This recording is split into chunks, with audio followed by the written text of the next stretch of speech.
السلام عليكم ورحمة الله وبركاته. الحمد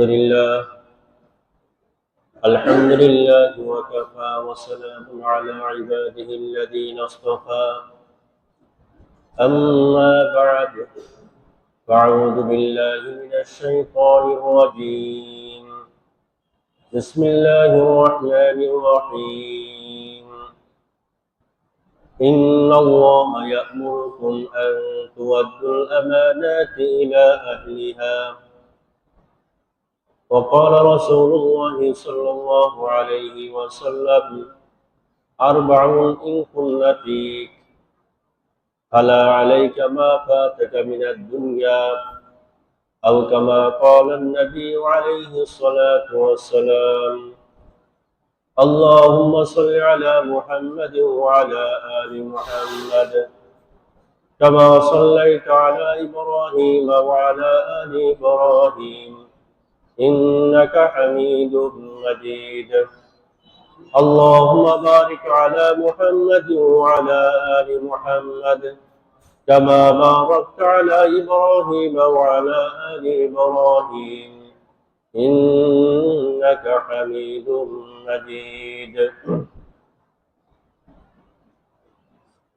বুজুর্গানে মুহতারাম, আমি আপনাদের সামনে কোরআনে কারীমের সূরা আন-নিসা থেকে ছোট্ট একটি আয়াত তেলাওয়াত করছি। প্রিয় নবী সাল্লাল্লাহু আলাইহি ওয়াসাল্লামের একটি হাদিস আমি আপনাদের সামনে পেশ করছি। হাদিস শরীফের মধ্যে প্রিয় নবী সাল্লাল্লাহু আলাইহি ওয়াসাল্লাম পুরো উম্মতকে সামনে রেখে চারটা নসিহত করেছেন। আমরা আজকের জুমার আলোচনায় উক্ত হাদিসকে সামনে রেখে কিছু আলোচনা শুনবো ইনশাআল্লাহ। যে হাদিসটা আমরা তেলাওয়াত শুনলাম, হাদিসের মোটামুটি অর্থ এমন: নবীজি সাল্লাল্লাহু আলাইহি ওয়াসাল্লাম বলেন, মুসনাদ আহমদ বিন হাম্বলের ৬৩৬৫ নম্বর হাদিস, হযরত আব্দুল্লাহ ইবনে আমর রাদিয়াল্লাহু আনহুমা থেকে বর্ণিত। নবীজি সাল্লাল্লাহু আলাইহি ওয়াসাল্লাম বলেন, চারটা গুণ যদি তোমার মধ্যে থাকে, এই চারটা গুণ মুখস্থ করবেন, আমরা করব ইনশাআল্লাহ, এবং এই চারটা গুণের উপরে আমরা মৃত্যুর পর্যন্ত ইনশাআল্লাহ আমল করব ইনশাআল্লাহ। নবীজি সাল্লাল্লাহু আলাইহি ওয়াসাল্লাম বলেন, চারটা গুণ যদি তোমার মধ্যে থাকে,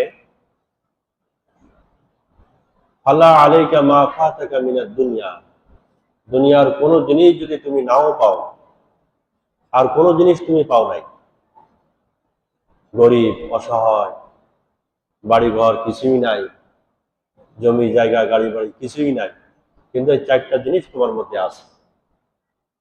তা আমাদের নবীজি সাল্লাল্লাহু আলাইহি ওয়াসাল্লাম বলেন, আল্লাহ তাআলা তোমাকে পৃথিবীর শ্রেষ্ঠ চারটা সম্পদ তোমাকে দিয়ে দিয়েছেন। তুমি শ্রেষ্ঠ সম্পদ পেয়ে গেছো, কোনো সমস্যা নেই। ফালা আলাইকা মা ফাতাকা, মা ফাতাকা মানে যেটা তোমার ফৌত হয়ে গেছে, ছুটে গেছে, মিনাদ দুনিয়া, দুনিয়া থেকে। দুনিয়া তুমি যেটা হারিয়েছো, লা আলাইকা, কোনো সমস্যা নেই। চারটা বড় বড় জিনিস তো তুমি পেয়ে গেছো। এই চারটা জিনিস নিয়ে যদি কবরে যেতে পারো, আল্লাহ তাআলার কাছে তোমার অনেক সম্মান, অনেক সম্মান। চারটা অমূল্য সম্পদ যদি তুমি পেয়ে যেতে পারো, তা আমরা চেষ্টা করবো ইনশাআল্লাহ এই চারটা গুণ অর্জন করার জন্য। বহুত বড় বড় গুণ, নবীজি সাল্লাল্লাহু আলাইহি ওয়াসাল্লাম এই চার গুণে গুণান্বিত ছিলেন, এবং একই হাদিসের মধ্যে এই চারটা গুণের কথা বলছেন। পৃথিবীর আর কিছু না পাইলেও এই চারটা গুণ অর্জন করার চেষ্টা করো। সব পেয়ে গেল, চারটা গুণ নাই, কিছুই পাই নাই, কিছুই পাই নাই, চারটা গুণ পেয়ে গেল, সব পাই না। চারটা গুণ কি কি? এক নম্বর, হিফযু আমানাতিন, আমানত রক্ষা করা, আমানত রক্ষা করা। দুই, সিদকু হাদিসিন, কথার সততা, সত্য কথা বল, সদা সত্য কথা বল। তিন নম্বর, হুসনু খলিকাতিন, উত্তম চরিত্র, নিজের আখলাক চরিত্র সুন্দর হওয়া। 4 নম্বর ইফফাতুন ফি তু'মাতিন, খাদ্য হালাল হওয়া। এই 4টা কথা নবীজি সাল্লাল্লাহু আলাইহি ওয়াসাল্লাম এক হাদিসের মধ্যে বলছেন। এই 4টা কথা তো বিস্তারিত ব্যাখ্যা করে বলতে গেলে 4 জুমাই বলা যায়, সংক্ষিপ্ত করে বললে 4 জুমা বলা যাবে। কিন্তু আজ আমরা একেবারে সংক্ষিপ্ত করে 4টা বিষয়ের কথা শুনব, যে নবীজি সাল্লাল্লাহু আলাইহি ওয়াসাল্লাম কি বলছেন, এই 4টা কথা মূলত কি আমরা এটা জানব। 1 নম্বর হিফজু আমানাতিন, আমানত রক্ষা করা। এটা আমাদের সর্বপ্রথম দায়িত্ব। এই গুণটা আমাদের মধ্যে আছে কিনা। আমানত, আমানত কাকে বলে? আরবি শব্দ, কোরআনে কারীমের মধ্যে আমানত শব্দ আছে। সূরা আন-নিসার 58 নম্বর আয়াত আমানতের কথা আছে। ইন্নাল্লাহা ইয়া'মুরুকুম আন তুআদ্দুল আমানাত, আল্লাহ তাআলা তোমাদেরকে নির্দেশ দিবেন। সূরা আন-নিসার 58 নম্বর আয়াত, আল্লাহ তোমাদেরকে নির্দেশ দিবেন তোমরা আমানত রক্ষা করো। আমানত বলা হয় কোন গচ্ছিত সম্পদ, গচ্ছিত জিনিস, কোন ব্যক্তির কোন গোপনীয় জিনিস, দামি মূল্যবান জিনিস বিশ্বস্ততার কারণে কোন ব্যক্তির কাছে যে জিনিসটা রাখা হয় ওইটা হলো আমানত। বিশ্বস্ততার কারণে, তার উপর আস্থার কারণে কোন ব্যক্তির কাছে যে জিনিসটা রাখা হয় ওইটা হলো আমানতের জিনিস। আপনার কাছে যদি কেউ কোনো জিনিস আমানত রাখে, তো ওই আমানতটা যথাযথভাবে পুরা করতে হবে, যথাযথভাবে। আল্লাহ তাআলার নির্দেশ, এটা কঠিন হুকুম। আমরা এখানে শতভাগ বলতে পারবো? শতভাগ কেন? বিন্দু মাত্র আমাদের মধ্যে আমানতদারি আছে কিনা, আছে কিনা আমানতদারি? সুবহানাল্লাহ। কথা, এটাও আমানত। এই কথা বলা না, একজন মানুষ বিশ্বাস করে আপনার সাথে একটা কথা বলল, আপনি সে কথাটা লিক করে দিলেন, এটা আমানত রক্ষা হলো না, আমানত রক্ষা হলো না। বুখারী শরীফের হাদিস, বুখারী শরীফের 33 নম্বর হাদিস, একবার শুরুর দিকে আছে 33 নম্বর হাদিস। নবীজি সাল্লাল্লাহু আলাইহি ওয়াসাল্লাম বলেন মুনাফিকের 3টা আলামত। এই হাদিসের মধ্যে 3টা কথা আছে, অন্য জায়গায় 4টা কথা, আর বুখারীর মধ্যে আছে 3টা। মুনাফিক, তার আলামত হলো 3টা। আয়াতুল মুনাফিকি সালাস, মুনাফিক যে তার আলামত চিহ্ন হলো, তোমরা যদি মুনাফিক চিনতে চাও, দেখতে চাও, তো দেখো ওই ব্যক্তির মধ্যে সে মুনাফিক যার মধ্যে 3টা গুণ আছে, বদভ্যাস আছে। 1 নম্বর ইযা হাদ্দাসা কাযাবা, সে কথা বললেই মিথ্যা বলে। মিথ্যা কথা তার কাছে ডাল ভাত, পানি ভাত, কিছুই মনে করে না। আস্তে আস্তে মিথ্যা কথা বলে, আস্তে আস্তে মিথ্যা কথা। এবং ওয়াইদা ওয়াদা আখলাফা, অঙ্গীকার করলে রক্ষা করে না। একটা কথা বললো, অঙ্গীকার করলো, ওয়াদা করলো, কিন্তু পুরো করবে না। কত কথা বলতে হয়, কত কথা দেব, মাইক পাইছে সামনে বলে দিছি আমি এই করব, সেই করব, এই করব, এগুলো এই করে দেবো আপনাদের, পরে কিছুই নেই। মুনাফিক। 3 নম্বর হলো ওয়াইদা তুমিনা খানা, তার কাছে কেউ যদি কোনো আমানত রাখে সে খেয়ানত করে, আমানত রক্ষা করে না, নয় ছয় করে, কথাবার্তা এদিক ওদিক করে। নাউযুবিল্লাহি মিন যালিক। বর্তমান কত মানুষ ব্যাংকে টাকা রাখে, জানে, আমাদেরকে অনেকে বলে, অনেকে বলে না, কিন্তু সে জানে এটা আমার জন্য সুদ হচ্ছে, হারাম হচ্ছে। আমি যে পেনশনের টাকা একবারে সরকার কিছু টাকা দিল রিটায়ার্ডের পরে, এই যে ব্যাংকে রেখে আমি যে খাচ্ছি প্রত্যেক মাসে মাসে, এটা আমার জন্য জায়েজ হচ্ছে না, এটা সুদ হচ্ছে। কিন্তু সে বাধ্য হয়ে গেছে। নিজেও অনেকে বলে যে কার কাছে দিব হুজুর বলে, অথচ 1000 মুসল্লি, 1000 দাড়িওয়ালা, তার মধ্যে 500 হাজি। মনে কষ্ট নিয়ে না, আপনারা অন্য জায়গার কথা বলতেছে, এরকম বহু জায়গা আছে, বহু মসজিদ আছে, এলাকা আছে, যেখানে এক এলাকায় 500 হাজি ব্যবসায়ী আছে।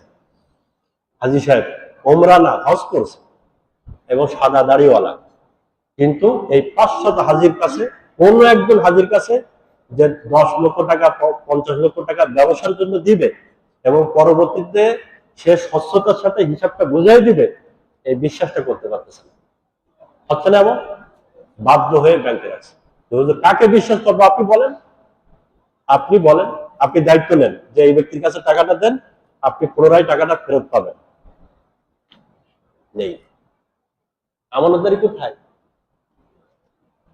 নবীজি সাল্লাল্লাহু আলাইহি সাল্লামকে কাফেররা মারার জন্য হত্যা করবে পরামর্শ করেছে, এটা কোরআনে কারীমের মধ্যে আছে। ওয়াইয ইয়ামকুরু বিকাল্লাযীনা কাফারু লিয়াকতুলুকা, কাফেররা এক জায়গায় বসে আপনাকে হত্যা করবে, সিদ্ধান্ত নিয়েছে, মেরেই দিবে। আও ইখরিজুকা, আপনাকে দেশান্তর করে দিবে, সিদ্ধান্ত নিয়েছে। যেই দিন নবীজি সাল্লাল্লাহু আলাইহি সাল্লামকে মারার জন্য কাফেররা বাইর হলো, খুব খেয়াল করবেন আমার এই কথাটা, খেয়াল করতে হবে ভালো করে, মুখস্থ করার জিনিস না, চিন্তা করার জিনিস এই কথাটা। যে কাফেররা পরামর্শ করতেছে যারা নবীজিকে হত্যা করবে, মেরে দিবে, যারা পরামর্শ করছে তাদের সম্পদ নবীজির কাছে ছিল। সুবহানাল্লাহ বলে। তাদের গচ্ছিত সম্পদ, আমানতের সম্পদ কার কাছে ছিল? নবীজি সাল্লাল্লাহু আলাইহি ওয়াসাল্লামের কাছে। তারা এটা জানতো যে মুহাম্মদকে যদি মেরেও দেয়, তো মুহাম্মদ মারা যাওয়ার আগে আমাদের সম্পদ আমাদেরকে বুঝায় তারপর দুনিয়া থেকে বিদায় নিবে, আমাদের সম্পদ আমাদেরকে দিয়ে দিবে, অথবা যত যত জায়গায় রেখে তারপর সে দুনিয়া থেকে বিদায় নিবে, অথবা অন্য জায়গায় চলে যাবে, আমাদের সম্পদ সে ভাগিয়ে দিবে না। সেরকম আমানতদার, মেরে দিবে তারপরও তাদের সম্পদ মুহাম্মদের কাছে। আমিন। নবীজি সাল্লাল্লাহু আলাইহি ওয়াসাল্লামের নাম, একটা নাম ছিল আমিন। আমিন মানে কি? বিশ্বাস, বিশ্বাস, আমানতদার। নবীজি সাল্লাল্লাহু আলাইহি ওয়াসাল্লাম as-সাদুকুল আমিন। নবীজি সাল্লাল্লাহু আলাইহি ওয়াসাল্লামের দুইটা গুণ, এটা কাফেররা দিয়েছিল। আবু সুফিয়ান এখনো মুসলমান হয় নাই,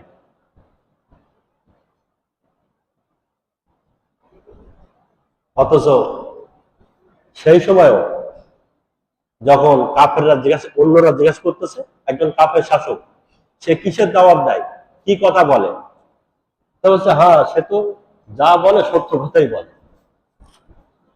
মুসলমান এখনো হয় নাই, অথচ নবীজি সাল্লাল্লাহু আলাইহি ওয়াসাল্লামকে কি বলতেছেন? সে সত্য কথা বলে, মিথ্যাবাদী না, সে সত্য বলে।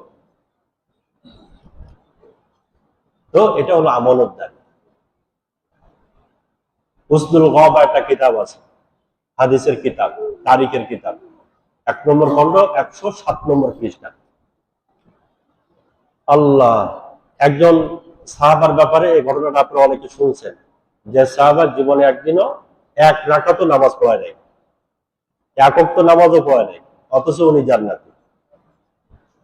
একজন রাখাল সাহাবা, ছাগল চড়াইতেন, ছাগল বকরি উনি চড়াচ্ছিলেন, পরে ময়দানে, ওখানেই উনি মুসলমান হয়ে গেছে। আর পুরা বকরি সহ নবীজি সাল্লাল্লাহু আলাইহি ওয়াসাল্লামের কাছে আসছে, ইয়া রাসূলুল্লাহ আমি মুসলমান হয়ে গেছি, এই ছাগল বকরি সব নিয়ে আসছে আপনার কাছে। নবীজি সাল্লাল্লাহু আলাইহি ওয়াসাল্লাম বলেন যে বকরি কার, তুমি যে নিয়ে আসছো? তাহলে আমার মালিকের। মালিক হলো ইহুদি, খুব ভালো করে বুঝবেন, মালিক হলো ইহুদি। নবীজি সাল্লাল্লাহু আলাইহি ওয়াসাল্লাম বলেন তুমি মুসলমান হয়েছো ঠিক আছে, কিন্তু সমস্ত বকরিগুলো আগে মালিকের কাছে ফিরাই দাও, তার কাছে রেখে আসো, মালিক আগে দিয়ে দাও বকরিগুলো, তারপর তুমি চলে আসো। যে মালিক তার কাছে পুরো পরিপূর্ণভাবে পুরা বকরিগুলো তার কাছে আগে ফিরাই দাও, তারপর তুমি চলে আসো। এটা হলো আমানত।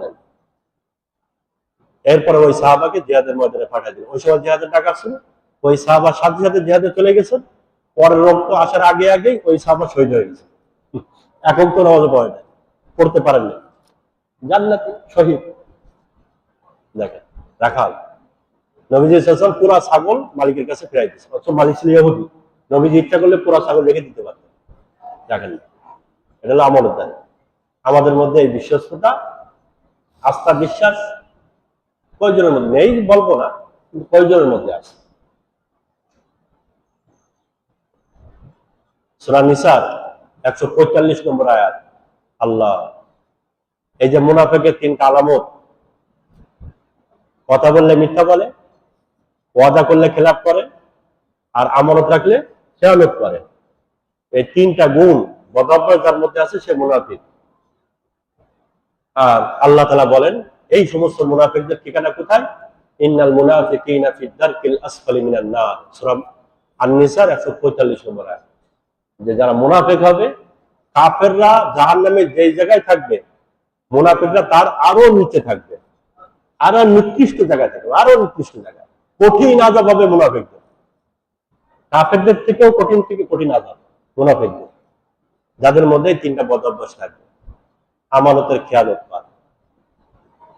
তো আমরা চেষ্টা করবো আমানত রক্ষা করার জন্য, বিশ্বস্ত হওয়ার জন্য চেষ্টা করবো, কোনোভাবে যেন আমাদের থেকে আমানতের খেয়ানত না হয়, আমানতের খেয়ানত না হয়। 2 নম্বর, নবীজি সাল্লাল্লাহু আলাইহি ওয়াসাল্লাম বলে হাদিসের মধ্যে, সিদকু হাদিসিন, কথার সততা, সত্য কথা বলা, মহৎ গুণ, বহুত বড় গুণ, সত্য কথা বলা। কোরআনে কারীমের মধ্যে আসছে সূরা তাওবার 119 নম্বর আয়াত, ইয়া আইয়ুহাল্লাযীনা আমানু তাকুল্লাহা ওয়া কুনু মা'আস সাদিকিন, তোমরা সত্যবাদীদের সাথে উঠা বসা করো। আল্লাহকে ভয় করো, সত্যবাদীদের সাথে উঠা বসা করো, তাদের সঙ্গী হও, সাথী হও, মিথ্যাবাদীদের সঙ্গী হও না, মিথ্যাবাদীদের সঙ্গী হও না। আলাইকুম বিসিদক ফাইন্নাস সিদকা ইয়াহদি ইলাল বির ওয়া ইন্নাল বিররা ইয়াহদি ইলাল জান্নাহ। তোমরা সত্য কথা বলো, সত্য কথা মানুষদেরকে নেকির দিকে ধাবিত করে, তার দ্বারা ভালো কাজ করায় নাই। যে সত্যবাদী সে ভালো কাজ করে, আর যে ভালো কাজ করে সে জান্নাতের দিকে যায়। আর যে মিথ্যা কথা বলে সে আস্তে আস্তে গুনার দিকে যায়, আর যে গুনার দিকে যায় আস্তে আস্তে সে জাহান্নামের দিকে আগে বাড়ে। মিথ্যা কথা কোনোভাবে বলা যায় না। আমরা কত ভাবে মিথ্যা কথা বলি, চিন্তাও করি না। একটা কথা, যারা বিশেষ করে আমরা এই ফেসবুক চালাই, ইন্টারনেট আমরা ব্যবহার করি, তো কত ভাবে আমরা শেয়ার করতেছি একটা কথা, কমেন্ট করতেছি একটা কথা, ফেসবুকে একটা কথা দেখলাম, ওইটা শেয়ার করে দিলাম, মানে একটা ওই কথার উপর ভিত্তি করে একটা কমেন্ট করলাম, অথচ এই কথা কতটুকু সত্য, কতটুকু ঠিক আছে, কোনো যাচাই বাছাই ছাড়া। মুসলিম শরীফের শুরুতে একটা হাদিস, 7 নম্বর হাদিস, মুসলিম শরীফের 7 নম্বর হাদিস, নবীজি সাল্লাল্লাহু আলাইহি ওয়াসাল্লাম বলেন, কাফা বিল মারই কাযিবান আন ইউহাদ্দিসা বিকুল্লি মা সামিয়া। একটা মানুষ মিথ্যাবাদী হওয়ার জন্য এটাই যথেষ্ট, সে যেটা শুনবে সেটাই বলবে, সেটাই সে প্রচার করবে। একটা কথা শুনলেন, ওইটাই প্রচার করলেন। ফেসবুকের মধ্যে একটা কথা পাইল, অমুক নেতা এই করছে, অমুক নেতা এই বলছে, অমুক এই করছে, অমুক দল এই করছে, ব্যাস ওইটাই শেয়ার করে দিল, প্রচার করতেছে, অমুক এই কথা বলছে। আসলে সে এইভাবে বলে নাই, আগে অন্য কথা বলছে, পরে অন্য কথা বলছে, আগে পরে কোনো কথা নেই, মধ্যখানের একটা কথা নিয়ে একজন একটা কথা বললো দুষ্টুমি করে, আপনি আমি ভালো মানুষ ওই কথার উপর নির্ভর করে একটা জিনিস ছড়াই দিলাম বাইরে। ওয়াজের ময়দানও আমরা বক্তারাও করতেছি এগুলা, জুমার বয়ানও আমরা এগুলা করি। একটা নেতার কথাকে নিয়ে পুরা জুমার বয়ান, একটা দলের কথা নিয়ে পুরা জুমার বয়ান। আমি নাম ধরে বলতে পারবো যে এই সমস্ত বক্তারা, খতিবরা, আমরা এগুলা করতেছি, মানুষদের কান গরম করে। আর একটা দলের বিপক্ষে বললে অন্য দলের লোকেরা ঠিক বলে চিল্লা ওঠে মসজিদে, বয়ানগুলো বেশ চমক হয়, চটকদার হয়, ভালো, আর সবাই খুশি হয়। কমিটিও মনে করে যে ভালো একটা খতিব পাইছে আমরা, পুরা মুসলিমরা খুশি। দলের লোক চিল্লে উঠছে, মসজিদের মধ্যে তো থাকে 50 জন একসাথে ঠিক বললো তো পুরো মসজিদ কেটে উঠবে, এগুলো তো ঠিক না। কথাটা কতটুকু যথাযথ, কতটুকু সত্য, এর আগে পরে কিছু আছে কিনা দেখতে হবে। তো যে দলেরই হোক না কেন, আমি দলের নাম নিচ্ছি না, কোন দলের পক্ষে বিপক্ষে বলতেছে না, যে দলের লোকই হোক আর যে ব্যক্তি হোক না কেন, কথাটা সত্য না মিথ্যা, এবং সে কিভাবে বলছে। একজন মানুষ মুফতি না, আমি মুফতি না, আমি মাওলানা আব্দুল্লাহ কথার কথা বলতেছে, আমি মুফতি, কিন্তু আমি কথার কথা মুফতি না। আপনি প্রচার করতেছেন মুফতি আব্দুল্লাহ, এটা মিথ্যা। আপনি মিথ্যাবাদী হবেন, আল্লাহর আদালতে আপনি গুনাহগার হবেন। আল্লাহর রেজিস্টারে আপনার নাম থাকবে মিথ্যাবাদী আব্দুর রহমান, আল্লাহ রেজিস্টারে আপনার নাম থাকবে শুধু আব্দুর রহমান না, কি নামের আগে কি থাকবে বলেন? মিথ্যাবাদী আব্দুর রহমান, এটা মাথায় রাখবেন। আমি মুফতি না, আপনি মুফতি কেন বলতেছেন? আমি হাফেজ না, আপনি হাফেজ না, আমাদের ইমাম সাহেব হাফেজ, অথচ উনি হাফেজ না। এই মিথ্যা কথা আপনি ছড়াচ্ছেন, মিথ্যা কথা আপনি বলতেছেন। আমি সৈয়দ না, আপনি ওই যে অমুক সৈয়দ, নামের আগে সৈয়দ লাগাই দিচ্ছেন, আর আপনি ওটা প্রচার করতেছেন। মুফতি তৌহিদুল ইসলাম সাহেব লিখছেন ওনার কিতাবের মধ্যে, এইভাবেই লিখছেন, আমি যেভাবে বলতেছি। এটা আমার কথা না, এটা ওনার কথা। এগুলো মিথ্যা কথা, খুব মেপে মেপে বলতে হবে। সূরা কফ একটা সূরা আছে, সূরা কফ, কফ ওয়াল কুরআনিল মাজিদ, 27 নম্বর পারার মধ্যে 18 নম্বর আয়াত আপনারা দেখবেন, মা ইয়ালফিযু মিন কাউলিন ইল্লা লাদাইহি রাকীবুন আতীদ। যে কথাই তুমি বলতেছো এই ঘাড়ের ফেরেশতা সেটা কিন্তু লিখে রাখতেছে। যে কথাই তুমি বলতেছো সেটা সত্য হলেও লিখে রাখতেছে, মিথ্যা হলেও লিখে রাখতেছে। সত্য হলে নেকি পাবা, আর যদি এটা মিথ্যা হয় তাহলে তোমার হিসাব দেওয়া লাগবে পরকালে, যে তুমি তাকে সৈয়দ বলছিলে, প্রমাণ দাও। আল্লাহ বলবেন, ফেরেশতারা বলবেন হাসরের ময়দানে, হিসাব দেওয়া লাগবে। এমনি বলে দিলাম দুনিয়াতে কেউ ধরতে পারলো না, ফেসবুকে আমার কয়েকটা অ্যাকাউন্ট আছে ছাড়াই দিলাম একটা, না, দুনিয়াতে পার পেয়ে গেলেও পরকালে পার পাওয়া যাবে না, এটা নিশ্চিত থাকে। আমার ভাইরা এই জন্য কথা খুব সাবধানে, কথা কম বলি। যে ইমানদার হয় সে হয় ভালো কথা বলবে, নতুবা চুপ থাকবে। বুখারীর রিওয়ায়াত, মান কানা ইউমিনু বিল্লাহি ওয়াল ইয়াউমিল আখির ফালিয়াকুল খায়রান আও লিয়াসমুত। বুখারীর রিওয়ায়াত, নবীজি বলেন যে আল্লাহকে বিশ্বাস করে, পরকালকে বিশ্বাস করে, সে হয় ভালো কথা বলবে অথবা চুপ থাকবে। আমরা যে সমস্ত কথা সারাদিন বলতেছি, কি ফায়দা? অমুক দল, এই দল, সে দল, অমুক দেশ, এই দেশ, সেই দেশ। 10 মিনিটও তো হয় না এসব ঘটনা, এসব কাহিনী। 1 ঘন্টা 2 ঘন্টা চলে যায়। আমি গাড়িতে আসলাম সকালে, আসার সময় এই দল এই করছে, আর একটু হলে জিতে যেত, আর একটু হলে হেরে যেত, পুরা 2টা ছেলে পাশের সিটে। কি লাভ হল? কি লাভ হল? সুপারভাইজার বা এই কন্ট্রাক্টর তার কাছ থেকে তো ভাড়া একটু কম নেয় নাই, যে আমরা এতক্ষণ ধরে একটা দলের গুণগান গাইলাম, ওই দলের পক্ষ লোক, ঠিক আছে তোমার কাছ থেকে ভাড়া কিছু কম কম তো নেয় নাই। তার বাড়িতে আজকে চাউল যা লাগতো তাই লাগবে, এই এত কিছু করার কারণে তো কিছুই হয় না, কোনো নেকি হয় নাই। সারা রাস্তায় এগুলাই বেহুদা, বেকার, অযথা চিন্তা করতে হবে যে এতক্ষণ ধরে যে আমি এই কথাগুলো বললাম, লাভটা কি, ফায়দাটা কি? 25-30 বছর বয়স, শরীরে কিছুই নাই। টোটাল ওর ওজন দিলে, জামা কাপড় সহ ওজন দিলে বলে 30-35 কেজি হতে পারে। 30 বছরের একটা ছেলের শরীরের ওজন কত?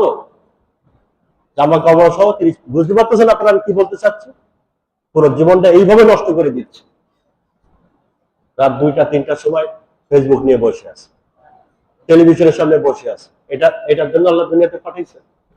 এটা কোনো মানুষের জীবন হতে পারে? জীবজন্তু তো রাতে ঘুমায়, রাতটা তো আল্লাহ তাআলা খেলা দেখার জন্য বানায় নাই, রাতটা দিয়েছেন আরাম করার জন্য। ওয়াজআলনা নাওমাকুম সুবাতা ওয়াজআলনাল লাইলা লিবাসা। রাতটা আরামের জন্য, দিনটা কাজের জন্য। দিনে কাজ করবে, রাতে ঘুম পড়বে। রিফ্রেশের জন্য রাত, মাথাটা পরিষ্কার হবে, সাফ হবে, সুন্দর হবে, মেশিনটা নতুন ভাবে আবার শুরু হবে দিনের বেলায়।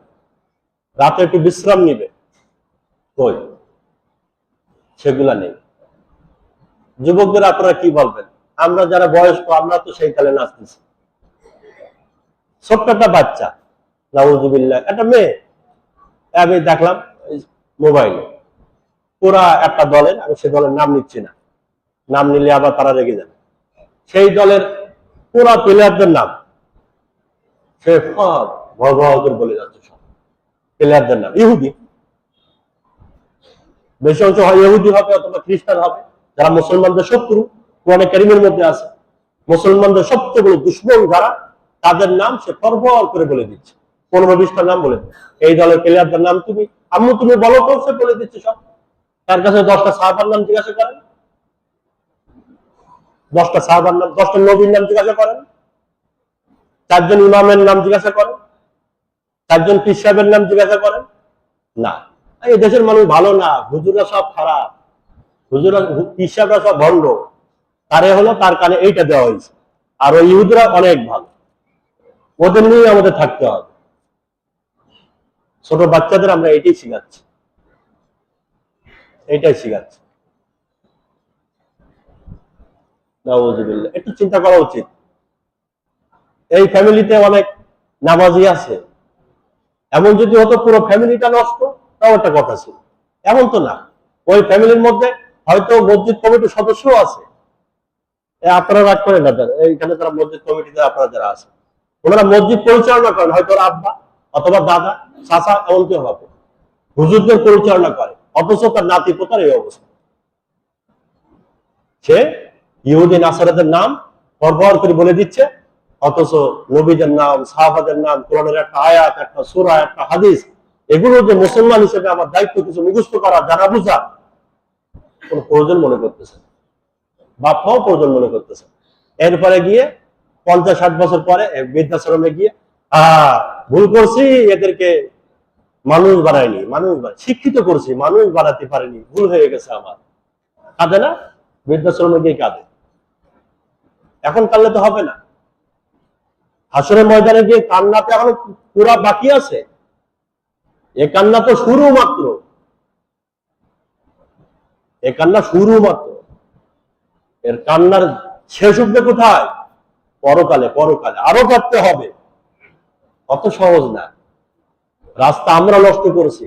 হাদিস শরীফের মধ্যে আছে, প্রত্যেকটা সন্তান দুনিয়াতে আসে খাঁটি মুসলমান হয়ে, মুত্তাকি পরেজগার হয়ে, আল্লাহর ওলি হয়ে দুনিয়াতে আসে। মুসলিম শরীফের হাদিস, কুল্লু মাউলুদিন ইউলাদু আলাল ফিতরা, প্রত্যেকটা সন্তান সে অমুসলমানের ঘরেও যে আসে, সে ভালো হয়ে দুনিয়াতে আসে, নিষ্পাপ হয়ে দুনিয়াতে আসে। আবুয়াহু, তার পিতামাতা তার লাইনটাকে নষ্ট করে দেয়, পিতামাতা তার রাস্তাটাকে ঘুরায় দেয়, জাহান্নামের রাস্তায় উঠাই দেয় পিতামাতা, খারাপ রাস্তায় উঠাই দেয় তার পিতামাতা। ইচ্ছা করলে ভালো রাস্তায় দিতে পারতো। কলেজে পড়লেই সন্তান নষ্ট হয় না, ভার্সিটিতে পড়লে সন্তান নষ্ট হয় না। কলেজ ভার্সিটিতে এমন অনেক ছাত্র আছে এখনো পর্যন্ত, আলহামদুলিল্লাহ, আমাদের দেশে এটা বাস্তবতা, যাদের চেহারা দেখলে মনে হবে এরা কোনো মাদ্রাসার মুহাদ্দিস বা শাইখুল হাদিস, এরা কোনো মসজিদের খতিব, মাদ্রাসার ছাত্র, এই স্কুলের ছাত্র, ভার্সিটির ছাত্র। এদেরও তো পিতা মাতা আছে, এরা তো ভার্সিটিতে লেখাপড়া করতেছে, একক তো নামাজ ছাড়তেছে না, মারামারি কাটাকাটিতে এরা নেই, এরা সব সময় ভালো কথা বলে। এই শিক্ষাটা কোথায় পাইছে? পিতামাতা থেকে। তা আমাদের দায়িত্ব, এটা দায়িত্ব, যেগুলা করতেছি এটা ইসলামের সাথে মানানসই না, ইমানের সাথে মানানসই না। সিদ্ক হাদিস, কথার সততা, সত্য কথা বলতে হবে, কথা এদিক ওদিক হলে হবে না। যতটুকু কথা বলবো সত্য কথা বলবো, মিথ্যা কোনো কথা আমাদের জবান থেকে যেন বাইরে। কথা বলার পর চিন্তা করতে হবে যে এই কথাটা ঠিক হলো কিনা, এই কথা অমুক এই কথা বলছে, অমুককে আপনি এই কথা বলছে, এটা চিন্তা করতে হবে, এটা চিন্তা করতে হবে। তো 2 নম্বর গুণ হাদিসের মধ্যে আছে কথার সততা। 3 নম্বর হুসনু খলিকাতিন, উত্তম চরিত্র। নবীজি সাল্লাল্লাহু আলাইহি ওয়াসাল্লাম বলেন 4টা গুণ যার মধ্যে থাকবে সে পৃথিবীর সবকিছু পেয়ে গেল। তার মধ্যে 3 নম্বর গুণ হলো উত্তম চরিত্র। এটা একটা লম্বা সাবজেক্ট, একটা বহু বড় একটা বিষয়। আমি চেয়েছিলাম এই উত্তম চরিত্র, এই মসজিদে আসার পরে এটা নিয়ে আমার এখনো আলোচনা হয় নাই, কয়েক জুমা আলোচনা করার ইচ্ছা আমার। উত্তম চরিত্র কাকে বলে, আমাদের চরিত্র কেমন হওয়া উচিত প্রত্যেকটা জায়গায়, ঘরে বাইরে সর্ব জায়গায়, বাচ্চাদের সাথে, নিজের স্ত্রীর সাথে, ফ্যামিলির সাথে, এই নিয়ে লম্বা আলোচনা হওয়া দরকার। এটাই দিন, এটাই শরীয়ত। আমার মধ্যে এক জায়গায় আলোচনা ছিল ওলামাদের মধ্যে, মোহাম্মদপুরে অনেক ওলামা একরাম ছিলেন সেখানে, এই গত শনিবার রাতে। তা আমি এটা নিয়ে মহাসারা পারিবারিক জীবন যখন কেমন হওয়া উচিত ইসলামের দৃষ্টিতে, এটা নিয়ে আমি কিছু আলোচনা করেছি। এটাকে আমরা দিন মনে করি না, শরীয়ত মনে করি না। মসজিদে নামাজ পড়া, হাতে তসবিহ রাখা, হজ উমরা করা, দাড়ি রাখা, এটাকে আমরা দিন শরীয়ত মনে করি। বাচ্চাদের সাথে ভালো ব্যবহার করা, এটাকে আমরা দিন শরীয়ত মনে করি না, এটাকে সওয়াব মনে করি না। নিজের স্ত্রীর সাথে মুসাফা করা, এটা শরীয়ত। নিজের স্ত্রীর দিকে তাকায় মিষ্টি হাসি দেওয়া, এটা দিন, এটা সওয়াব। নিজের স্ত্রীর সাথে একটু দৌড়াদৌড়ি করা, হাঁটাহাঁটি করা, এটা শরীয়ত, এটা দিন। নামাজ পড়লে যেমন সওয়াব হয়, ওই এগুলো করলেও সওয়াব হয়, আরো বেশি সওয়াব হয়। নবীজি কেন বললেন? নবীজি সবসময় দামি কাজটাই করতেন, শ্রেষ্ঠ কাজটাই নবীজি করতেন। শ্রেষ্ঠ নবী, ওনার প্রতিটা কাজই শ্রেষ্ঠ। উনি মসজিদে নবীতে নামাজ না পড়ে, নকল নামাজ না পড়ে, আপনারা তো বলতেন নবীজি নামাজ পড়েন, নামাজ পড়েন নাই মসজিদে লাগাতার। কি করছেন? মসজিদের চাতানে, মসজিদে নবীর চাতানে, মদিনায় মসজিদের চাতানে হাফসিরা খেলা করতেছে, তীরন্দাজি খেলা করতেছে। আর আয়েশা রাদিয়াল্লাহু আনহা বলতেছেন আমি এদের খেলা দেখবো। নবীজি আসো। নবীজি এভাবে বসে আছেন মাথা নিচু করে, আর আয়েশা তার পুতনিটা নবীজির পিঠে রাখছেন, রেখে এইভাবে বসে আছেন, দুইজন হাফসিদের খেলা দেখতেছেন মসজিদে নবীর চাতানে। সুবহানাল্লাহ বলেন। লম্বা একটা সময় আয়েশা রাদিয়াল্লাহু আনহা উনি বলতেছেন আমি বুঝতেছি নবীজির কষ্ট হচ্ছে, তারপরও যতক্ষণ আমি মাথা না উঠাইছি নবীজি তার কাঁধ উঠান না। আমি যতক্ষণ খেলা দেখছি নবীজি মাথা নিচু করেছিলেন। এই যে নিজের স্ত্রীকে এই যে হাফসিদের খেলাটা দেখালেন, এটা শরীয়ত না, এটা দিন। ওই সময় নবীজি তো কোরআন তেলাওয়াত করতে পারতেন, ওই সময় তো নবীজি নামাজ পড়তে পারতেন না। নিজের স্ত্রীকে একটু খুশি দেওয়া, খুশি করা, এটা শরীয়ত, এটা দিন, এটা একটা মহৎ কাজ, এটা সওয়াবের কাজ। নামাজ পড়লে যেমন সওয়াব হয়, এটা করলেও সওয়াব। দৌড় প্রতিযোগিতা করেছেন এই মসজিদে নবী থেকে। ওই যে খেজুরের যে বর্তমান যে বাজারটা আছে মসজিদে নবীতে, এই পাশ দিয়ে একটা রাস্তা আছে, এখন তো পাকা রাস্তা হয়ে গেছে, আগে বাগান ছিল, মধ্যে দিয়ে একটা রাস্তা ছিল। নবীজি সাল্লাল্লাহু আলাইহি ওয়াসাল্লাম জীবনে 2 বার দৌড় প্রতিযোগিতা করেছেন নিজের স্ত্রীর সাথে। কয়বার? 2 বার দৌড় প্রতিযোগিতা করছেন। প্রথমবার নবীজি সাল্লাল্লাহু আলাইহি ওয়াসাল্লাম জিতে গেছেন, প্রথমবার নবীজি সাল্লাল্লাহু আলাইহি ওয়াসাল্লাম জিতে গেছেন, আয়েশা হেরে গেছে। পরবর্তী নবীজি সাল্লাল্লাহু আলাইহি ওয়াসাল্লাম ইচ্ছা করে হেরে গেছেন আয়েশাকে খুশি করার জন্য। 2 বার দৌড়, আয়েশাকে বলছে তুমি দৌড়াও আর আমিও দৌড়াবো, দেখি 2 জনের মধ্যে কে ফার্স্ট হয়, কে জিতে যায়। এই বর্তমান জমানায় আমাদের দেশে এখন যদি কোনো ইমাম সাহেব আর খতিব সাহেব এই কাজটা করে, তার চাকরি থাকবে? হ্যাঁ, হ্যাঁ, কোথার হুজুর কি করে নিজের স্ত্রীর সাথে এই ধরনের কাজ, ডিজিটাল হুজুর মনে হয়, বলবে না এগুলো। অথচ নবীজি সাল্লাল্লাহু আলাইহি ওয়াসাল্লাম উনি নিজের স্ত্রীর সাথে দৌড় প্রতিযোগিতা করতেছেন। এটা শরীয়ত, এটা দ্বীন, এটা চরিত্র, এটা আখলাকের মধ্যে। আমরা এসব যত আমাদের হাসি খুশি আনন্দ করতে বন্ধু বান্ধবদের সাথে, সুবহানাল্লাহ, আমাদের যত রস আর যত খুশি, যত হাসি, যত আনন্দ করতে, সব কাদের সাথে? বন্ধুদের সাথে, সাথী সঙ্গীদের সাথে। দোস্ত আসো, চলো যাই, একটু ঘুরি ফিরি, আনন্দ করে, এনজয় করি। আর বাড়িতে যখন যায় সবাই একটা আতঙ্কে থাকে, ভয়ে থাকে, কম্পিত অবস্থায় থাকে সবাই। এক ছেলে একদিকে চলে যায়, মেয়ে ড্যাড আসছে, এখন সবাই চুপ চুপ। মাও সাবধানে, তোর বাপ আসছে কিন্তু কেউ কোনো কথা বলিস না, জোরে আওয়াজ করিস না। আবার না জানি কেটে কি করে ফেলে। স্ত্রীকে তো সিগন্যাল দিয়ে রাখছে, ডিস্টার্ব করলে কিন্তু ফাটাই দিই, কোনো কথা বলবেন। এই বাড়িতে যখন যায় অন্যরকম একটা পুলিশ ঘরে ঢুকছে, এটা নিয়ম ছিল না। হাসি খুশি থাকবে ঘরে, হাসি খুশি থাকবে ঘরে। হযরত আয়েশা রাদিয়াল্লাহু আনহা বলতেন, দুনিয়াবাসীর একটা সূর্য আছে আর আমার একটা সূর্য আছে। দুনিয়াবাসীর সূর্য উদয় হয় ফজরের পরে, আর আমার সূর্য উদয় হয় ওই সময় যখন আমার স্বামী ঘরে আসে। আমার স্বামী যখন ঘরে প্রবেশ করে, কেমন যেন আমার ঘরে নতুন আরেকটা সূর্য উদয় হয়। আমাদের ঘরের মামুরা বলতে পারবে, ওনারাও খুশি হয়, বাইরে গেলে বাইরে থাকো, বাড়ি থাকো, তুমি ঘরে থেকো না। তুমি ঘরে থাকলে কোনো কাজ কাম কিছুই হয়, শুধু চিল্লা পাল্লা ডিস্টার্ব। কেউ জোরে আওয়াজ, হ্যাঁ চুপ, এত আওয়াজ কেন? ছেলে মেয়েরা খেলাধুলা করতেছে, নাতিপুতরা চুপ, এত আওয়াজ কেন ঘরের মধ্যে? নাতিপুতরা আওয়াজ করবে না, আপনার সমস্যা কি? তারা তো আওয়াজ করবে, খেলাধুলা করবে, কোনো কায়দায় সহ্য করতে পারতেছে। এগুলো নিয়ম না। যা হোক, এগুলো নিয়ে পরে আলোচনা হবে ইনশাল্লাহ। উত্তম চরিত্র, এটা লম্বা একটা আলোচনা, এগুলো আমাদের শিখতে হবে, জানতে হবে। আমাদের উত্তম চরিত্র সব বন্ধু বান্ধবের সাথে, এটা প্রয়োগ করতে হবে ফ্যামিলির সাথে, তাহলে আর দেখবেন ইনশাআল্লাহ এই সম্পর্কে এত ছিন্ন হবে না। প্রেম ভালোবাসা সব এই স্ত্রীর সাথে, স্ত্রীর সাথে সব হবে, সব আর সব। হযরত থানভী রাহমাতুল্লাহ আলাইহি লিখছেন, খুতবাতে আহকামের মধ্যে আছে, এই ইমাম সাহেবরা যারা দেখে যে খুতবাটা পড়ে এর মধ্যেই আছে এই হাদিসটা। স্বামী স্ত্রী যদি মুসাফা করে, এই 2 জনের আঙ্গুলের ফাঁকা দিয়ে সমস্ত গুনাহগুলো সব ঝরে পড়ে যায়। মুসাফা কার সাথে? ম্যাডামের সাথে না, অফিসের, নিজের স্ত্রীর সাথে। নিজের স্ত্রীর সাথে যদি কেউ মুসাফা করে, স্বামী, দেখেন সওয়াবের কাজ এগুলো। পীর জুলফিকার নকশবন্দি রাহমাতুল্লাহ আলাইহি উনি লিখছেন খুতবাতে ফকিরের মধ্যে, কোন স্বামী যদি তার স্ত্রীর দিকে একটা মিষ্টি হাসি দেয়, স্ত্রী যদি তার স্বামীর দিকে একটা মিষ্টি হাসি দেয়, আল্লাহ তাআলা 2 জনের দিকে তাকে একটা মিষ্টি হাসি দেন, আল্লাহ তাআলা হাসি দেন। এটাই, এটা শরীয়ত, এটাই উত্তম চরিত্র, এটাই দ্বীন, এটাই ইসলাম।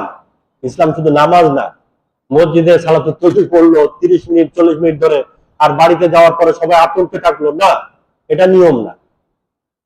হযরত আয়েশা সিদ্দিকা রাদিয়াল্লাহু আনহা বলতেন, নবীজি সাল্লাল্লাহু আলাইহি ওয়াসাল্লামের ঠোঁটে সবসময় মিষ্টি হাসি লেগেই থাকতো, ঠোঁটে সবসময় মিষ্টি হাসি। উনি ঘরের মানুষ সাক্ষ্য দিচ্ছেন যে নবীজির ঠোঁটে সবসময় মিষ্টি হাসি। আর অপর একজন সাহাবিয়া হিন্দ ইবনে আবি হালা, উনি বলতেছেন, নবীজি সাল্লাল্লাহু আলাইহি ওয়াসাল্লাম সবসময় চিন্তিত থাকতেন। শামিল তিরমিজির মধ্যে আছে রিওয়ায়াত, কানা রাসূলুল্লাহ সাল্লাল্লাহু আলাইহি ওয়াসাল্লাম মুতাওয়াসিল আল আহজান, নবীজি সর্বদা চিন্তিত। যিনি চিন্তিত থাকেন তার দাঁত বের হয় না, হাসি আসে না। যিনি চিন্তিত থাকেন তিনি হাসেন নাকি? তাহলে একজন বলতেছেন নবীজি সবসময় চিন্তিত, আর একজন বলতেছেন নবীজি সবসময় হাসতেন। এই দুই হাদিসের মধ্যে মিল আছে? দুইজনের কথার মধ্যে কোনো মিল আছে? মিল নেই, বিপরীতমুখী হাদিস। তো মুহাদ্দিসিন ইকরাম সমন্বয় করছেন কিভাবে? যে দুইজন দুই রকম কথা কেন বললেন? তো সমন্বয় করছেন এইভাবে যে যিনি বলছেন নবীজি সবসময় হাসতেন তিনি হলেন ঘরের মানুষ, আর যিনি বলছেন নবীজি সবসময় চিন্তিত থাকতেন তিনি হলেন ঘরের বাইরের মানুষ। হিন্দ ইবনে আবি হালা, এই নবীজির সাথে তার কোনো পারিবারিক সম্পর্ক নেই। অর্থাৎ নবীজি যখন বাইরে চলাফেরা করতেন উম্মতের মধ্যে, বাইরে বাজার ঘাটে, সবসময় কপালে একটা চিন্তার একটা ভাঁজ থাকতো উম্মত নিয়ে, মানুষ নিয়ে। মানুষ জাহান্নামের দিকে যাচ্ছে, বেআমল, নামাজ কালাম পড়তেছে না, আল্লাহর হুকুম মানতে একটা চিন্তিত থাকতেন বাইরে যখন থাকতেন। আর ঘরের মানুষ কি বলতেছেন?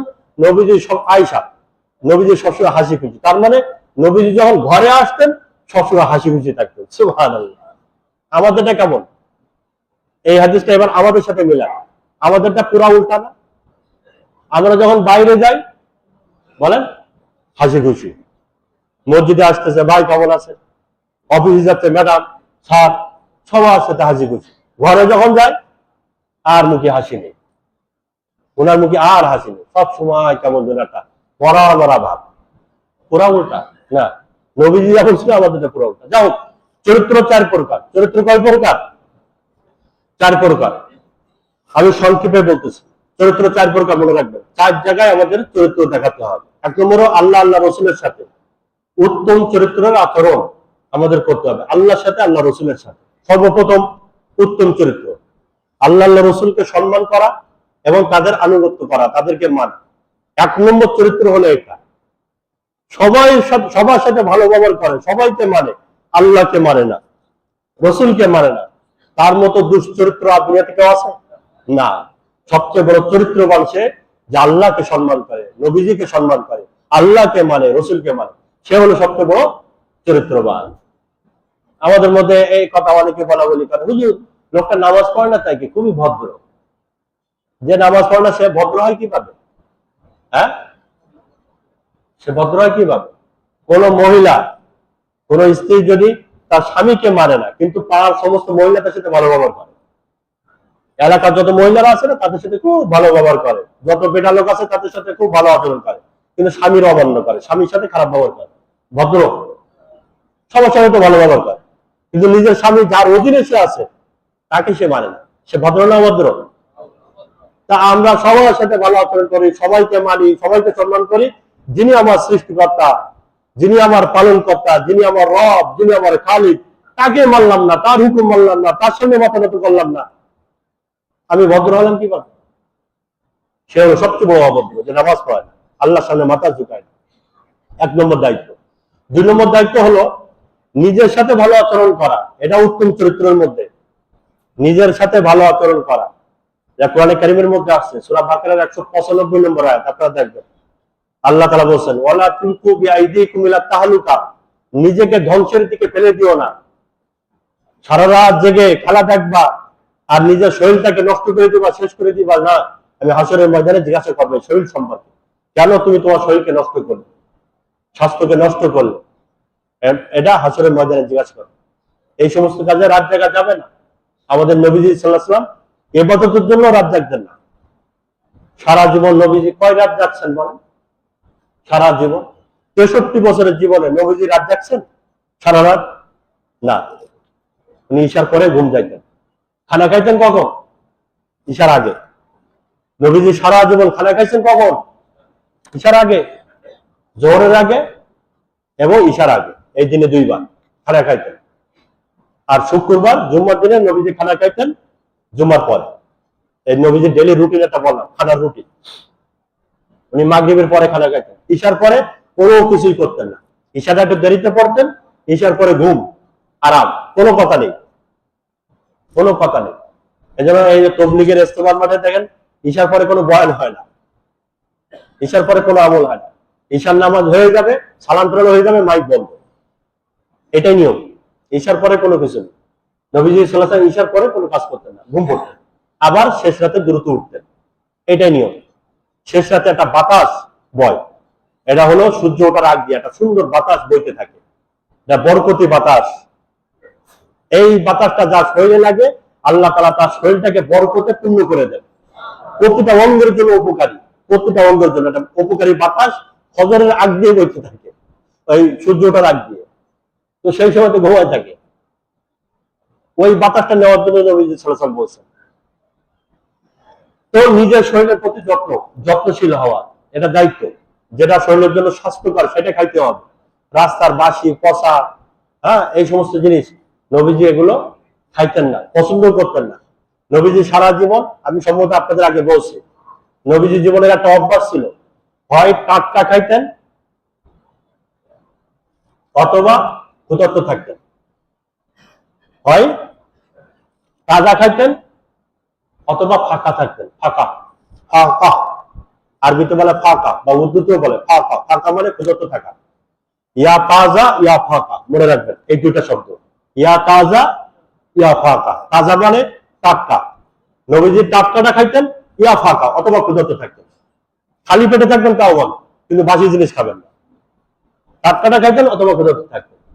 আমরা খাই, বাড়িওয়ালি যাচ্ছে বাবার বাড়ি, রান্না করে দিয়ে গেছে, ওই রান্না 15 দিন ধরে ফ্রিজে রেখে রেখে রেখে রেখে নবীজি কাজ করতেন না। সকালেরটা বিকালে, বিকালেরটা পরের দিন। এখন জীবনে একবার পাওয়া যায় নবীজি জীবনে হজরের মধ্যে মিনাতে সকালেরটা বিকালে খাইছে। হাদিসে সব আছে, শুধু পড়তে হবে, দেখবেন সব পাবেন। আমি সামনে রবিউল আউয়াল আসতেছি, ইনশাআল্লাহ এই বিষয়ে কিছু কথা বলবো, সিরাতের বিষয়ে ইনশাআল্লাহ। তো নিজের ব্যাপারে যত্নশীল হওয়া, এটা একটা চরিত্র। 3 নম্বর হলো মানুষের সাথে ভালো আচরণ করা। আল মুআজ্জামে কাবীরের মধ্যে একটা হাদিস, মুআজ্জামে আওসাতের মধ্যে একটা হাদিস আছে, 5789 নম্বর হাদিস। নবীজি, বুখারীর মধ্যে আছে হাদিসটা। নবীজি সাল্লাল্লাহু আলাইহি ওয়াসাল্লাম বলেন, খায়রুন নাস মাইয়ান ফাউন নাস, মানুষের মধ্যে সর্বশ্রেষ্ঠ সে যে মানুষের সাথে ভালো আচরণ করে। তোমাদের মধ্যে সর্বশ্রেষ্ঠ সে যে মানুষের উপকারে আসে, মানুষের জন্য কল্যাণকামী হয়, মানুষের উপকার করে, মানুষের সাথে ভালো আচরণ করে, সে হলো মানুষের মধ্যে সেরা। এটা বুখারীর riwayat আল মুআজ্জামে আওসাতের মধ্যে আছে, 5789 নম্বর হাদিস। তো মানুষের উপকারে আসা, মানুষের সাথে ভালো আচরণ করা, ভালো ব্যবহার করা। আমাদের ধারে পাশে, আমাদের আশপাশে যারা আছে, আমরা তাদের সাথে ভালো আচরণ করি কিনা, ভালো ব্যবহার করি কিনা। গাড়িতে উঠছে, সে আমার জন্য সাময়িক প্রতিবেশী, তো এমন ভাবে বসছে ভিতরের সিটে, এখন এই জানলার সাইডে যে বসে এমন ভাবে বসছে, এই ভিতরের সাইডে পাশে যে বসছে সে কোনো কাজে আর বসতে পারতেছে না, কোন রকম একটু হালকা লেগে আসে, আর পুরোটা বাইরে। এটা ভালো আচরণ হলো? এটা তো প্রতিবেশী। কোরআনে কারীমের মধ্যে আছে ওয়াসাহিবি বিল জাম, কোরআনে কারীমের মধ্যে, তাফসীরে কিতাবের মধ্যে আছে, এও সাময়িক প্রতিবেশী। তার সাথে আপনি কি আচরণ করলেন যে তাদের মধ্যে বসতেই দিচ্ছেন না? বাড়ির আশপাশে যারা আছে, ঘরের আশপাশে যারা আছে, তাদের সাথে আমরা কি আচরণ করতেছি, কি ব্যবহার করতেছি? ময়লা আবর্জনা যেখানে সেখানে ফেলাচ্ছে, মানুষদেরকে কষ্ট দিচ্ছে। রাস্তায় প্রাইভেট কার, বাড়ির পাশে গরিব মানুষ, তাদের তো প্রাইভেট কার নেই, এখন প্রাইভেট কার আছে তার, সে রেখে দিল বাড়ির সামনে। এমন ভাবে অন্যদের সমস্যা হচ্ছে, কিছু বলতেও পারতেছে না, ধনী মানুষ দুনিয়াতে কিছু বলতে পারতেছে না, আল্লাহ তো দেখতেছেন এগুলো। এই প্রতিবেশী সাথে ভালো আচরণ করা। মোহতারাম দোস্ত, আমি একটা কথা বলবো, আমি ব্যক্তিগত ভাবে বলি, অনেক সময় এমন হয় যে আমরা, আপনারা মনে কষ্ট নিয়েন না, আমি অন্যদের ব্যাপারে বলি এই কথা। অনেক আছে আমার মতো, অনেক হতভাগা আছে এমন যে গোবরের থেকেও আমরা নিকৃষ্ট। গোবর পর্যন্ত আপনারা গোবর, গোবর মানে কি? গরুর যে মল, যেগুলো এটা গোবর বলে না, গোবরের থেকেও আমরা অপদস্থ হই, অনেক সময় নিকৃষ্ট হই। কে? গোবর। এই গোবর কোন জায়গায় যদি ফেলায় রাখে কেউ, এর আশপাশ জায়গায় উপকার করে না ক্ষতি করে? উপকার করে।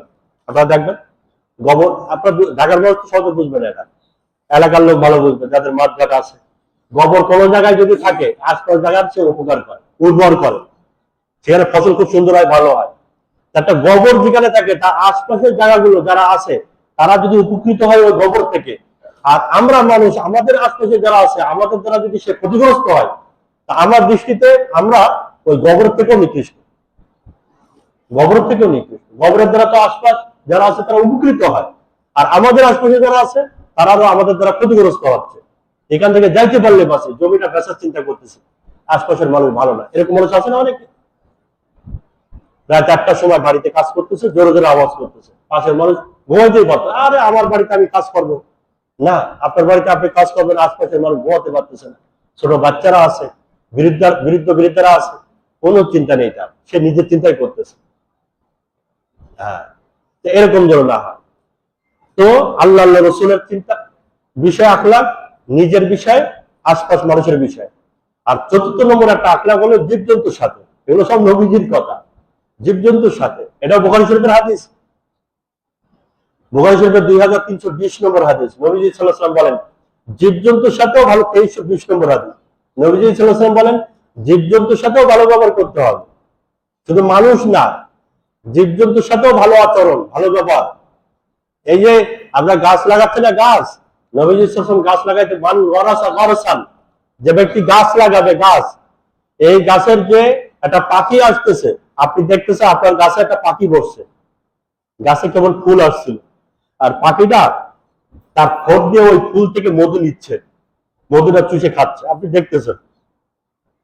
তো নবীজি সাল্লাল্লাহু আলাইহি ওয়াসাল্লাম বলেন যে ওই পাখি এসে যদি ওই গাছের কোনো একটা ফল খায় বা ফুল খায়, একটা চোর এসে যদি চুরিও করে নিয়ে যায়, কোনো ব্যক্তি যদি ওই গাছের কোনো ফল ফুল খায়, আল্লাহ তাআলা ওই যে গাছ লাগালো তার আমলনামায় আল্লাহ তাআলা সব লিখে দেন, সবটার। এর বুখারীর রিওয়ায়াত। ওই গাছ থেকে যত মানুষ যা কিছু খাবে, ফল খাক, ফুল খাইলো, যা খাইলো, সব হবে, সবটার সব। জীবজন্তুর সাথে এই আপনার বুখারী শরীফের মধ্যে হাদিস আছে, 2482 নম্বর হাদিস সম্ভবত বুখারী শরীফের। বিড়ালের ব্যাপারে হাদিস আছে। এক মহিলা খুব ইবাদত গুজার, অনেক ইবাদত গুজার, তাহাজ্জুদ গুজার, নামাজ কালাম পড়তো, খুশিদের সাথে চলতো মহিলা, কিন্তু ওই মহিলা একটা বিড়াল পালতো, বিড়াল সে পালতো। এখন একদিন সে বিড়ালকে খাইতে দেয় নাই, আটকায় রাখছে, খাদ্য দেয় নাই, বিড়ালটা না খেয়ে মারা গেছে। নবীজি সাল্লাল্লাহু আলাইহি ওয়াসাল্লাম বলেন ওই মহিলা যে তাহাজ্জুদ গুজার, ইবাদত গুজার, পর্দানশীল মহিলা, একটা বিড়ালকে একদিন খাইতে দিল না, এই কারণে আল্লাহ তাআলা তাকে জাহান্নামে নিক্ষেপ করেছে, তাকে জাহান্নামী বানাই দিয়েছে, শুধু একটা বিড়ালকে কষ্ট দেওয়ার কারণে। এটা বুখারীর রিওয়ায়াত। তো জীবজন্তু পালা এটা জরুরি না। অনেক আমরা জীবজন্তু পালি বাড়িতে, আপনারা লালন পালন করতেছেন জীবজন্তু, বিশেষ করে বিড়াল, এরপর পাখি, এগুলো জায়েজ আছে, নাজায়েজ না, কিন্তু এটা জরুরি না, সওয়াব নেই। বিড়াল পাললে আপনি সওয়াব পাবেন, নবীজি বলছেন বিড়াল পাক, কোনো হাদিসে নেই যে তোমরা বিড়াল লালন পালন করো, পাখি লালন পালন করো, না, হাদিস কোনে এই ধরনের কোনো কথা নেই। হ্যাঁ, জায়েজ আছে, কেউ যদি লালন পালন করে জায়েজ, কিন্তু আপনি এই জায়েজ কাজ করতে গিয়ে যদি ওই বিড়ালের কোনো কষ্ট হয়, তার চিকিৎসা ঠিক মতো নিলেন না, অসুস্থ হলো, আপনি চিকিৎসা করতেছেন না।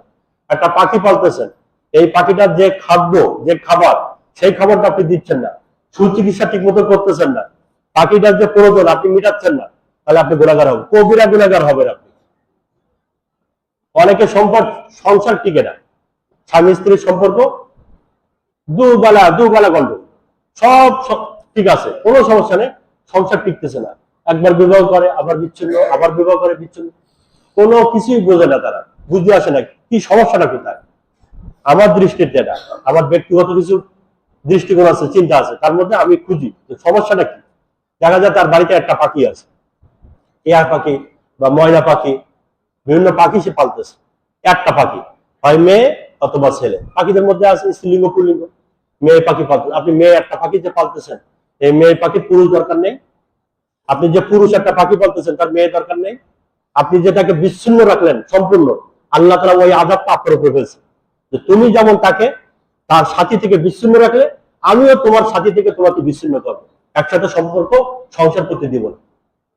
দেখবেন অনেক সংসারে এই সমস্ত কারণে অশান্তিটা লাগে, আমরা এগুলো চিন্তাও করি। তো জীবজন্তুর সাথে ভালো আচরণ, 3টা বললাম। 4র্থ নম্বর, 2 মিনিটের মধ্যে শেষ করতেছে, হালাল রিজিক। এটা তো লম্বা, প্রত্যেকটা কিন্তু লম্বা আলোচনা করা যায় এক একটা জুম্মা, কিন্তু আমি সংক্ষিপ্ত ভাবে বলতেছি। হালাল রিজিক, সূরা মুজাম্মিল 29 নম্বর পারা, সূরা মুজাম্মিলের মধ্যে যে ইমানদার কি কি কাজ করে বা কি কি গুণ থাকে, তার মধ্যে দেখেন জিহাদের কথা যেখানে আসছে, যে ইমানদার জিহাদ করবে একটা গ্রুপ, এর আগে জিহাদের কথার আগেই আল্লাহ তাআলা বলছেন ওয়া আখারুনা ইয়াযরিবুনা ফিল আরদ ইয়াবতাগুনা মিন ফাযলিল্লাহ, সূরা মুজাম্মিলের 20 নম্বর আয়াত, যে ইমানদার একটা শ্রেণী আছে যারা জমিনের মধ্যে বিচরণ করে এবং আল্লাহ তাআলা দেওয়া হালাল রিজিক তারা অন্বেষণ করে। ওয়া আখারুনা ইয়াকাতিলুনা ফি সাবিলিল্লাহ, আর একটা গ্রুপ আল্লাহর রাস্তায় তারা জিহাদ করে, যুদ্ধ মোকাবেলা করে। তো যারা যুদ্ধ মোকাবেলা করে কত বড় একটা হুকুম, এটা আল্লাহ পরে বলছে। আল্লাহ জমিনের মধ্যে হালাল রিজিক অন্বেষণ করে, এটাকে আল্লাহ আগে বলছে। এটার গুরুত্ব অনেক বেশি, এটার গুরুত্ব অনেক বেশি।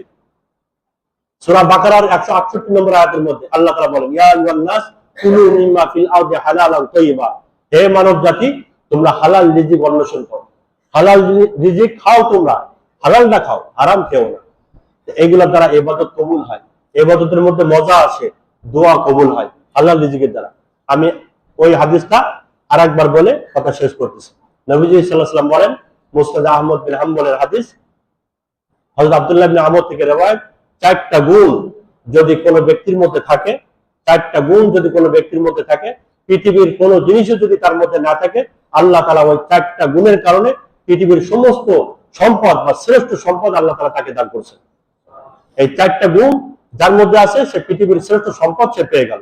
1 নম্বর গুণ হলো আমানতদারি রক্ষা করা, আমানত রক্ষা করা। 2 নম্বর হলো কথার সততা। 3 নম্বর হলো উত্তম চরিত্র। 4 নম্বর হলো হালাল রিজিক। এই 4টা গুণ যার মধ্যে আছে পৃথিবীর শ্রেষ্ঠ সম্পদ তার মধ্যে আছে। আল্লাহ তাআলা আমাদের সবাইকে এই 4টা গুণে গুণান্বিত হয়ে জীবন যাপন করার তৌফিক দান করেন।